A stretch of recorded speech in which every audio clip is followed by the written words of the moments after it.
ایسی ہی ایک داستان عشق میرے پر ایک امانت تھی. اڈیالہ جیل تھی, نومبر کا مہینہ تھا, اماوس کی رات تھی, سخت سردی تھی, ہائی سیکیورٹی بیرک تھی. یہ high security barrack Adiala jail میں بالکل ویسے ہی ہے جیسے گوانتانامو جیل ہے. پنجرے, ایک 4 دیواری میں پنجرے, عام جیل سے آدھا کلومیٹر آگے ایک ایسی جگہ جہاں شاید کوے اور پرندے بھی نہیں آتے.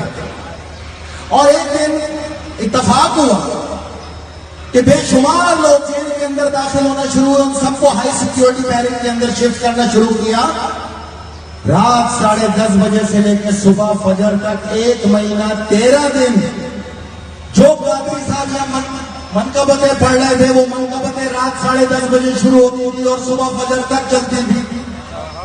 ایک ایسے عشق کی داستان جس کو نہ کوئی صحافی کور کر سکتا تھا, نہ کیمرہ کور کر سکتا تھا, نہ کوئی وہاں پہ جرنلسٹ موجود تھا, نہ کوئی موبائل فون موجود تھا, نہ کوئی یہ دیکھنے والا موجود تھا کہ آیا یہ محمد و آل محمد پہ درود و سلام پڑھنے والے, مولا علی کی شان میں قصیدہ گوئی کرنے والے یہ کون لوگ ہیں.